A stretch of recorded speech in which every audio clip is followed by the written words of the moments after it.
It Happened on the Job, the podcast for relatable conversations with contractors. Sponsored by Goodman Insurance. Welcome to It Happened on the Job, episode 107 today. My name is Mike Fisher. We're going to use last names today. That's Brian Summers. Ooh, yo, what's up? I feel like people don't know who we are. We only put our first names everywhere. So I'm going to do a little personal branding here and get our last names out there with us today. Yeah. Joining us today, Nick Young. How you doing, sir? Doing great. How you guys doing? Fantastic. Awesome. Owner and general contractor at the BC team. Thanks for taking the time for joining us today. We appreciate it. Yeah, absolutely. Thanks for having me on. Yeah, of course. No worries. So how we get all these started, tell us your story. How did you get started in this industry and what led you to where you are now? That's a good, deep, long-winded, good question. That was the point. No, that's why we start off that way, because we sometimes, and it's only been a few, but we say, tell us your journey. Well, I started here, then I went there, and now I own this place. And you're like, oh, okay, well. Let's unpack that a bit. Yeah. So, yes, the long wind is good. These things work out a lot better the more you talk and the less we do. So they're a lot more entertaining that way. Well, I will say, I'll be the first to say I never actually thought I would be in the construction industry, because I always told myself I wouldn't be in the construction industry. Is that because you have family in the construction industry? My dad, since the early 80s, was a general contractor, and big family. We grew up in South Dallas in Texas. And that is all we did growing up. We were, by the age of 10, shoveling rock, moving dirt, working on job sites. It's all we ever did. There were 5 boys in the family. And that's a lot of free labor. No weekends, basically. Yeah, pretty much. And we lived on a little piece of land, so if we weren't on the job site, we were mowing the pasture and getting the algae out of the ponds. And spent years with my dad out in Texas doing things. He did work for public storage. He was a project manager for public storage, managed all their projects on the Western United States, and so he traveled a lot. And it had a fairly big impact on us as a family. And especially us as the boys, we had to take on some decent roles. I moved out to, we're based out of Phoenix, Arizona area now. We all live here currently. I moved out here in 2009, right out of high school. I needed to get away from that small town for a little bit and see what it was like to live in a more populated area. What city were you in South Dallas? It's called Midlothian. Yeah. I lived in Keller for a long time, just north of Fort Worth. Yeah. Oh, so we actually, awesome. Yeah. So Midlothian, we probably played you guys in soccer and some other sports. Yeah. But I just heard the word soccer come out of a Texan. That's funny. That is a solid point. I actually didn't play football. You played the other football. All my buddies did. Yeah, exactly. I'm a runner. I like running. That was my thing. And all my brothers played football. I got the short end of the stick, literally, on that deal. All my brothers are 6'2", 200 pounds. I'm 5'8", 5'9", 160 pounds. So football wasn't in my. It is. It is. That's what it was. But yeah, I moved out to the Phoenix area in 2009, and that was when the market was tanking. That's when things were really starting to get hit, especially the Phoenix housing market, one of the worst in the country. And I put my skills to the test, and I started working for banks. I was scrubbing toilets, replacing angle stops, framing walls, landscape, kind of anything and everything. The amount of foreclosed homes was through the roof, and there were always things that needed to be done. So that's kind of where I started. So you went in working for the banks. You went in working for the banks doing like repairs on foreclosed homes, like fixing them up so that they could resell them. Is that what you were doing? Exactly. Yeah, they would call me up. I would inspect it, give them a report of the status of the home, what we would do, what we need to do. They would give me a little budget, and me and a few guys would go in and we would paint a couple walls and get it up ready, and they would turn and sell it to an investor or whoever they could. Wow. It was a rodeo back then. There's so many houses that were empty. And so if you wanted to lift a hammer, you could, and do it whenever and wherever you wanted to. Wow. Yeah, that's crazy. I mean, that's where I got. Yeah, it's like not cool that there was so much work, but it was almost job security for a few years, I'm sure, just because there were like you said, so many houses. Yeah, it was extremely unfortunate what was going on. We're in real estate and contracting, so we see it from kind of all angles. We do buying, selling, flipping, wholesaling, customs, subdivisions, spec homes, commercial. We do it in multiple states. And so we kind of seen it from all areas. And so it was unfortunate seeing what was going on the real estate side, but on the contracting side, we knew it was one of those opportune moments to kind of cut your teeth on and see what you wanted to do. Yeah. So that's what we did. And we were picking up hundreds of homes. It was a crazy amount of homes at the time. So I did that for 2 or 3 years or so, just living the life. I was single. I was bouncing back and forth, going to school. School was never really my thing. Just trying to learn as much of the trade skills as I could, knowing that if you have a trade skill, you're pretty set. There's always going to be something to do. Yeah, for sure. And so I left. I served a church mission in South America for a couple of years, and I learned Spanish. So I came home fluent in Spanish. I had my skill set. I had experience. I grew up with it. I knew the industry. I now knew the Phoenix market pretty well, and it put me in a pretty good spot at a young age. And it allowed me to communicate with everybody. I could speak their language. So I jumped headfirst into custom homes. It was a baptism by fire for sure. I got home and we had a street. They had hired a different contractor at the time, and there were 8 custom homes. They're $750,000, $800,000 homes. So nothing too small, but not overly large either. But 8 of them on the same street. I had never built a house in my life. I was like, I scrubbed toilets. I framed a couple walls, but I have never done this. So I jumped right in. I started coordinating. I started talking to engineers, talking to architects, talking to draftsmen, talking to all the subs, getting relationships, things like that. And I was extremely fortunate, and it worked out. Did that for a few years, and then I started taking on remodels and flips, and now that's a segue into what we do now. But it was definitely a learning curve for sure. Oh, at I'm that sure. point in time. What was it specifically that I mean got you into it? I mean, you came back obviously with the skill set and the knowledge, but was there somebody that presented an opportunity to you, or did you find the opportunity? How did you? Yeah. So, and I'm sure we'll talk about this a little more, but so 5 brothers, 4 of us 5 work together in the industry in this same office. Okay. Right. My oldest brother is the brokerage for the real estate side. There's 3 partners, myself, my brother, who is the broker, and we have another business partner who runs the real estate investing side. So when I got home, they had partnered up together, and they knew I was coming home. They knew I had the skill set. They knew kind of what I was bringing. And so they prepped it all for me, and I came home and they said, "Here you go. We need you to run this." And so the company was already there. You just came in as the contracting piece of the company that they were looking to start there. Right. The real estate entity has been around longer than the contracting entity. Okay. So the real estate side, they started, but they knew they needed the contracting arm. We were flipping hundreds of homes. We were building homes. We were developing land with other contractors, and they were just like, "What the heck? Let's just do it ourselves. Bring it in house." Yeah. So you guys, how much of the work are you actually self-performing? I mean, are you just the general contractor on these flips and all this other stuff, or do you actually have guys out in the field working for you as well? We've done it both ways. We used to self-perform a lot: drywall, paint, carpentry, roof, a lot of things. And then we shifted more to just the management style. So we have superintendents on staff, project managers on staff, and project coordinators on staff. And then we sub nearly everything out. We do carpentry in-house, and we'll do some paint in-house, but that's about it.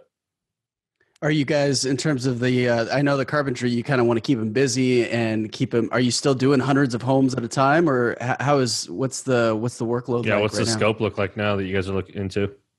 So right now we'll flip anywhere between 30 and 50 homes a year here in Phoenix. Yeah, you got I got work. Yeah. We'll remodel between 10 and 20 custom remodels, and then we'll build between 30 and 40 customs on the year.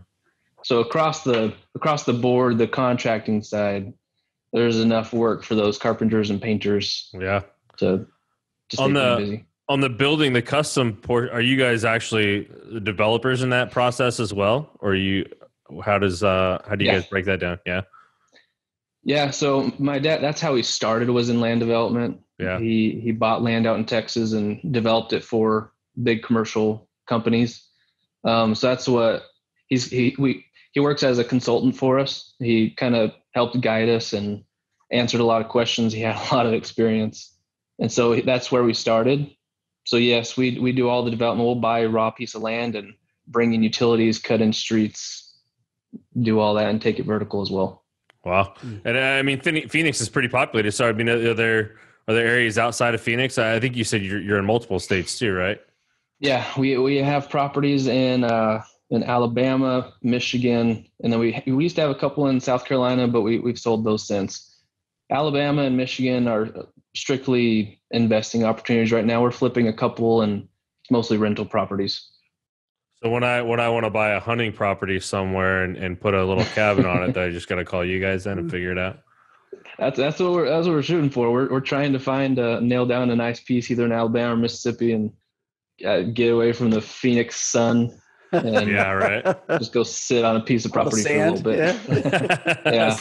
Slow it down for a little bit. So you said there were 5 of you guys, brothers, and only 3 in the business. What are the other 2? 4 of us. Or 4 of you in the business. Okay. Yeah. So my oldest brother is the broker, real estate broker, but he does a lot of land development. He's got a knack for that.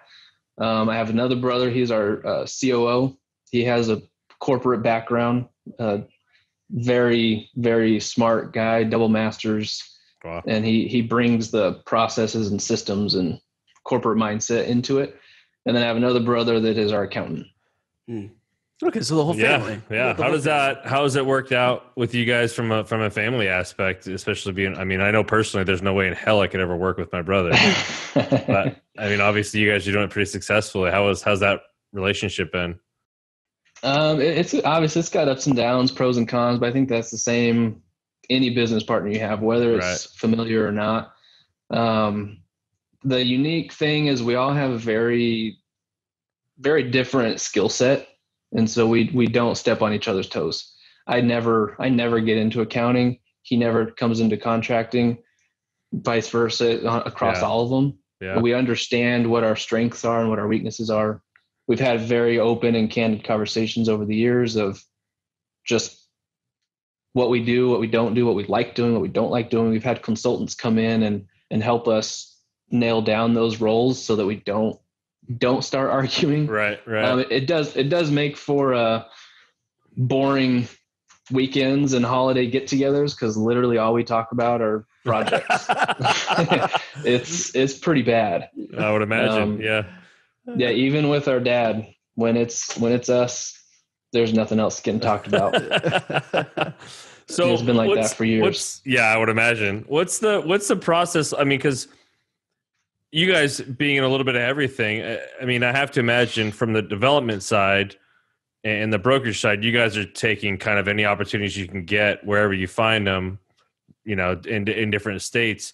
For you though, on the construction side, that process is a little bit more difficult, I would imagine, just because there are relationships that have to be forged. Yeah, forged with subcontractors and other retailers or whoever, or you mean other suppliers, or what, you know what I mean? When you go into a new market. So for them, it might be easy, right? Like, hey, we've got this piece of land, we're going to develop this and we're going to purchase this and we're going to do whatever. And then they come to you and say, hey, we want to build this and this on it. Yeah. What's that? I mean, so is there any consulting on your end to make sure that, you know, you can find those relationships before they do that, or how does that all work? Yeah. So specifically in other markets, I'll fly out there and spend a week or so at a time. And I'll go meet with suppliers, meet with the local municipalities as far as permitting and things like that. kind of make some connections, and I'll be able to judge pretty quickly, hey, this isn't where we want to be. So they do give you a heads up though on that side, right? It's not absolutely, yeah. Okay. Yeah, we're very close knit. Yeah. We have a lot of meetings, and it's all so intermingled that we kind of have to always be on the same page with everything. Yeah, and for sure. And they respect my decision as I respect their decision on where we go. Yeah. So kind of on that, what does that process look like when you're bringing on a new subcontractor to work with, that vetting process that you go through, I'm sure? The funny as it is, I ask some very simple questions, but one of my Are you going to pay me on time? yeah, it's one of my main questions that I teach all my supers. I never call them; I text them. In today's day and age, if they can't respond to a text message, it's going to be hard to communicate. There's enough projects going on. We use project management software. We need to make sure that they know how to use a phone. And so usually I'll just text them, hey, I got your number from so-and-so, or I found you here, found you there. We've got a project going on. What do you think? And if they respond, at least that tells me that they know how to use their phone and they're going to respond and they know how to communicate. And that goes a long way. Someone that can communicate, you can do a lot with. We can then implement our software. We can then rely on them to answer their phone. There's just a lot of things we can do with it. So that's where it all starts. I usually just gather a lot of numbers, a lot of information, and I blast text messages out and see who responds. That's funny. I've never heard of that, Yeah, but makes it makes sense. Yeah. No, it's great. I mean, because we all have that one friend that like you'll text and they won't ever respond, and then a day later they'll call you like, "Hey, I got your text. Wanted to talk to you." And you're like, "No, man, I just want you to respond to my text right now." Right? Like, yeah. When you're on a job site, you need to be able to send a picture, or you need them to send you a picture or specs or something, and you want to be certain that they're actually going to do it. And so getting that out of the way at the forefront is a lot better than mid-project. And you're like, why aren't you responding to my text? I can't drive there every time, or we can't have an hour-long phone call every time something comes up. And so in the building process, do you guys have any designers in your team as well, or do you guys have somebody else that designs for you in that process? A little bit of both. We have two designers. They're actually the spouses of my business partners. They've had a lot of babies. Our whole team has had a lot of babies over the past year or so. That means that's job security for the future, right? I mean, exactly. That's actually what we all have boys that are the same age. That's called succession planning. Yeah, we're like, hey, as soon as he can pick up a shovel, he's going to start doing something. So yeah, they'll jump in on our specs where there's not clients involved. Our spec homes. Maybe our in-house remodels or in-house flips, things like that. But when we do a custom, we'll have that we refer out some designers that we work with. There's a lot more hand-holding, a lot more. Oh, I'm sure. Yeah. So like architects and engineers are all those people that you guys have relationships with and not really necessarily in-house? Correct. Yeah. I wish we could have an architect in-house, but those are hard to come by right now. Oh yeah. Especially the good ones. Yeah. So what's it been like for you guys? I mean, back in March, April, May when this, and then maybe now again when things are starting to quote unquote get bad again. But especially being in a bunch of different locations, how have you guys managed that whole process? At first, I think we're in the same boat as everybody. We sat in our conference room for hours and we're like, "Oh crap! Yeah, what do we do? Like, what's about to come up?" We had to just evaluate. We had staff that kept asking us, hey, am I losing my job? What's going on? So we had to reassure everybody. We had a town hall meeting immediately after just to kind of set the tone and make sure everybody was going to business as normal. It's extremely beneficial that we went through the 2008, 2009 market crash. Right. And not only in real estate, but in contracting. So we kind of knew if you stick to it, if you're poised and willing and able to stick it through, then you're going to come out better on the other side. I will say where we are in Phoenix, at least, all the municipalities are phenomenal. They all use online systems.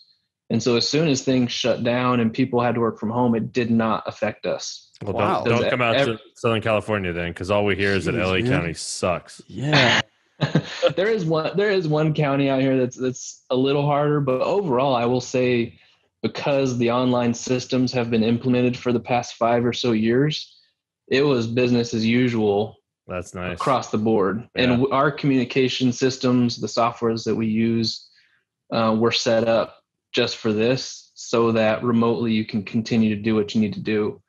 And we have our subs, they communicate with us through our software. We have vendors that communicate with us. We have our architects, designers, clients. So we never really have to meet in person if we can't. Are you guys still doing ground up construction as well, or is it more just like improvements or remodeling? What's the bulk of your guys' work right now? Right now, ground up and land development. Okay.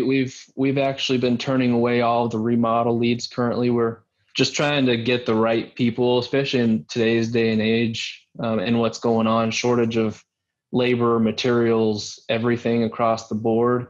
You want to make sure that relationship is good and strong, because you're going to be building with each other for 12 months to 2 years.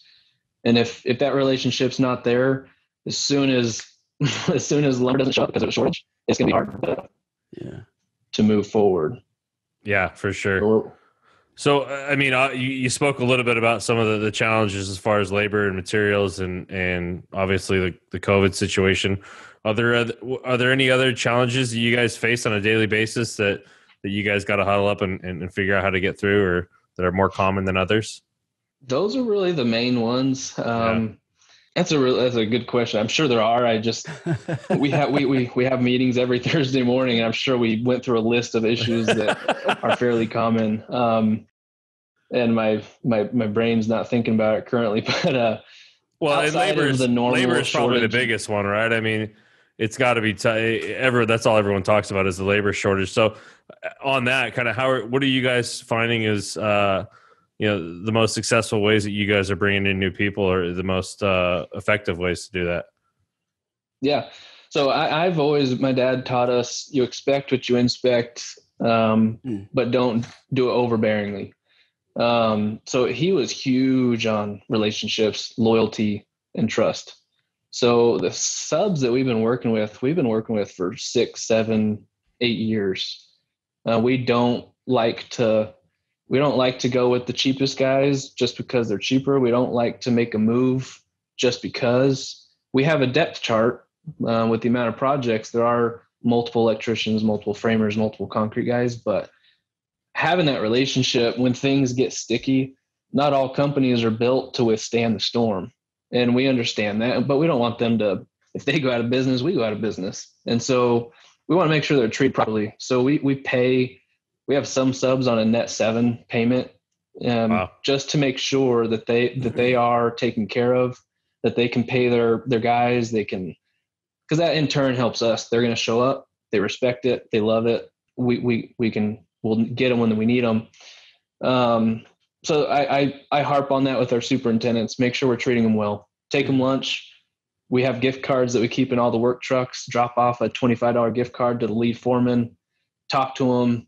Get to know his name. Get to know everybody, because they're going to be sticking around for a while. If they're good, we're not going to burn any bridges. And now with how things are going on, most of the guys that are, I'm not by any means saying we're not struggling. We have our struggles, but we have been very fortunate that those relationships are what's allowing us to move forward, because they are now turning down other contractors to keep our work because they know we're going to treat them right. Oh, it makes sense. I mean, you go to the hand that feeds you, right? If you're paying them on time and frequently, and you're also rewarding them with lunches and gift cards, and I have 2 different jobs that I'm bidding on or potentially going to be awarded, I'd much rather take the job that pays me every 7 days, right? As opposed to the net 30, net 90, whatever, net 60. So awesome. Yeah. That makes sense. Yeah. Cause you're basically, essentially you're investing in your contractors and your subs, right? And so when you invest in them, they invest right back in you. So smart. Yeah.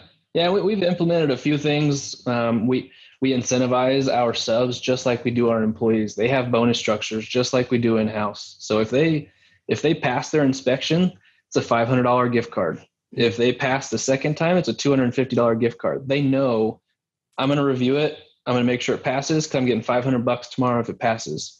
For us, every day is money on hold costs on these loans. It may not be our money, it may be a client's money, but it just means more time and resources every day that we miss. And so if we allocate about $5,000 to $10,000 per project on a custom home dedicated to the subcontractors, knowing that I will easily spend an extra $10,000 if our subs show up, things are done right, they're on time, they're moving forward, and we shaved off 60 days off of our project.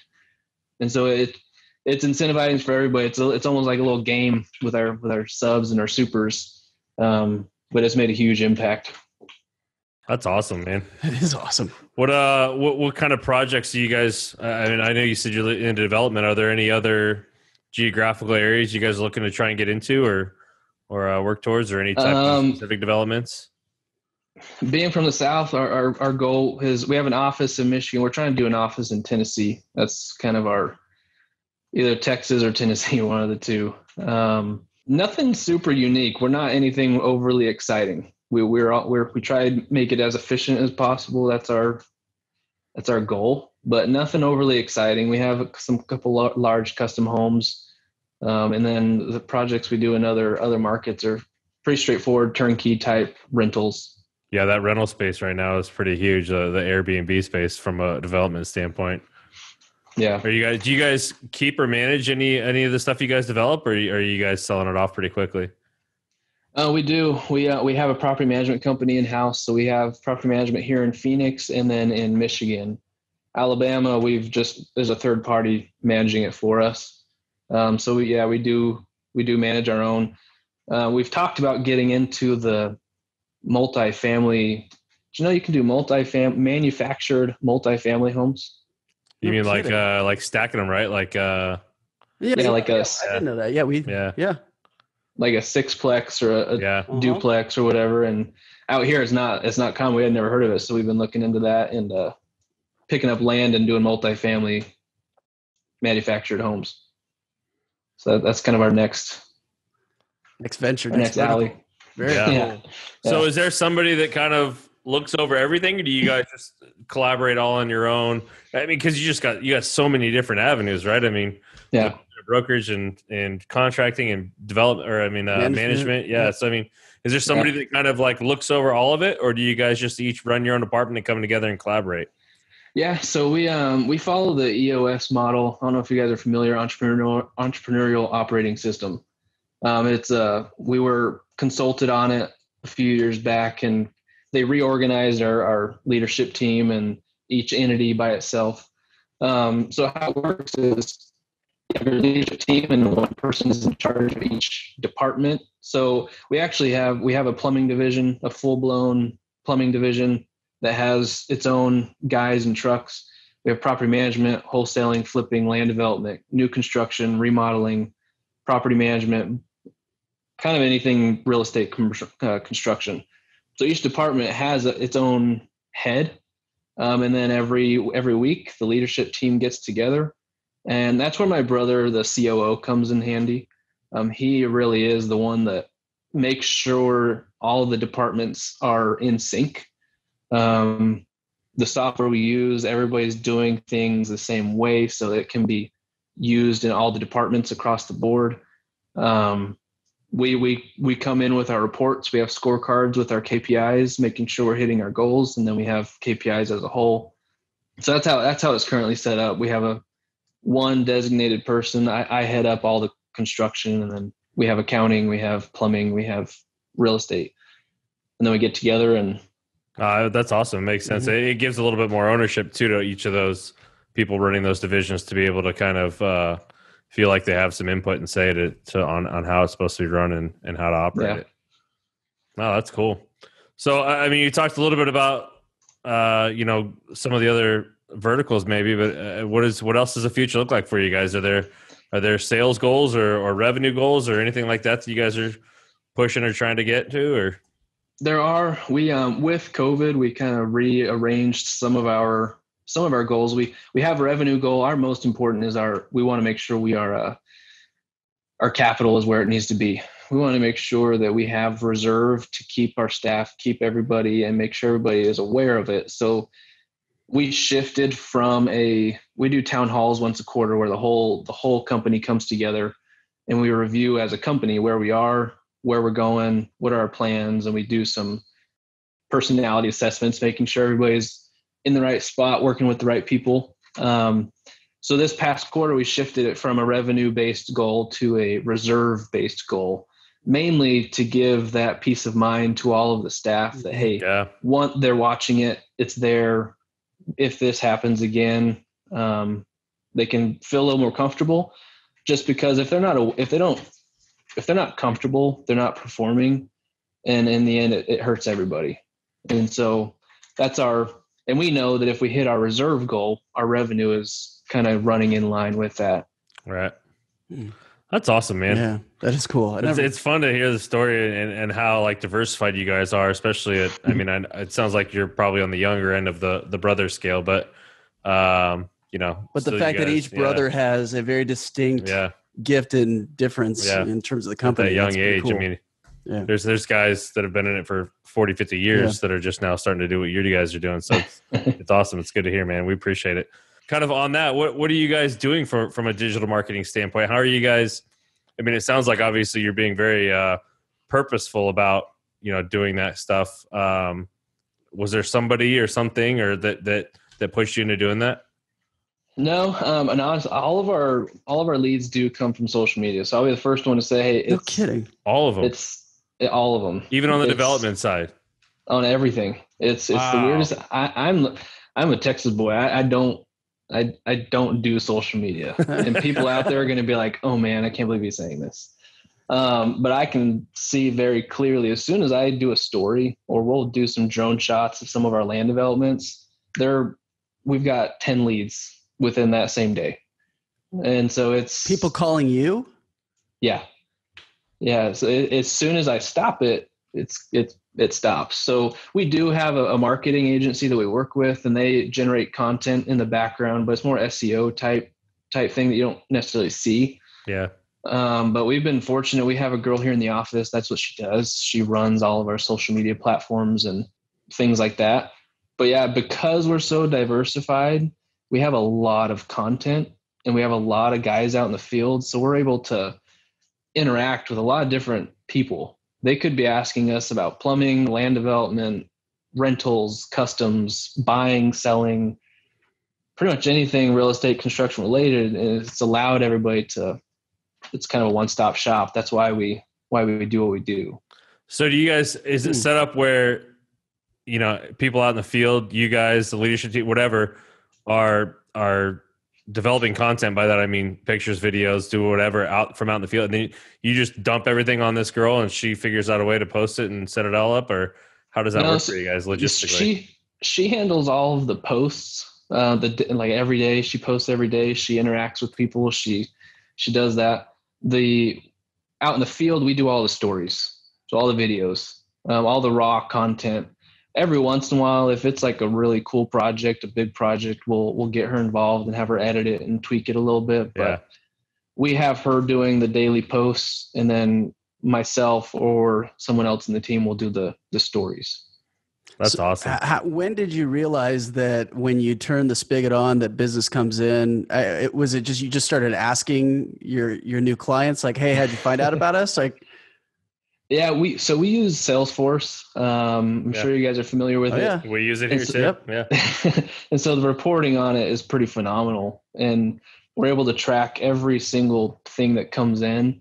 And as of 6 months ago is when it was really up and running and fully implemented. I started digging into it, and I was like, you know what? Like, I haven't done a story in 6 months, and sure enough, leads were down. And I hopped on and I started doing them again, and just like that, the leads. Maybe it was more coincidence than anything, but it's every time without fail. If I go in there and I'll do a tour of a home or a how-to video or just a general "what are we up to" type video. It gets people engaged and interested. Wow. Yeah. Wow. That's awesome. Cool. Yeah. It's good to hear, man. We love that stuff. And it's part of the reason why we're doing this, right? To kind of get construction in this into the digital mindset, into that digital mind, like you said, digital mindset in the digital era, if you will, because it's been lacking. So it's fun to see when that stuff's working on the scale that is for you. I mean, that's awesome. So obviously you're going to continue to do it, right? I mean, it's as much as you don't like it, you got to keep going, right? Yeah. I've been getting pushed around a little bit, so I got to get back on it. And she's good at keeping me accountable. Make sure I get it done. By she, you mean the social media manager or your wife? Yeah. Which one? We need some new things. How do you turn it on? The funny thing is, my wife, like, she's awesome, but she doesn't really pay attention to. I try not to take work home, and so even when I get home, my wife, she's never listened to our podcast. I can't say never. She's listened to a couple. Yeah. I'll go home and I'll be like, hey, did you see that? She's like, no, I didn't watch it. I'm like, cool, thanks. Appreciate that. Thanks for the support. Yeah. Thanks for taking the time with us. We want to give you an opportunity to let the people know where to find you, how to get a hold of you guys if they need to. Yeah, absolutely. We are on Instagram at the BC Team, Facebook, the BC Team, pretty much all platforms, the BC Team. That's what the corporation as a whole is referred to as. That's what we use our marketing as. Yeah, our website's thebcteam.co. Come check us out. We've got quite a few followers, some cool projects coming up, and we like the engagement. Awesome. It's been awesome, man. We appreciate it. Thanks so much. Yeah, absolutely. Thanks for having me on. If you have anything else, just let me know. Yeah, we'll do. Love to collaborate a little bit. Awesome. Thanks, Nick. Well, thanks, Nick. Stay in touch. We appreciate it. All right. Thank you. Have a good one. All right. Bye-bye. Hey, thanks for listening. And if you've made it this far, go ahead and give us a like or 5 stars or whatever means you like us. Make sure to subscribe so you don't miss our next episode. And check out our website for more video content and extras. While you're there, shoot us a message if you want to be a guest. We'd love to have you on. Thanks again, and we'll see you next time.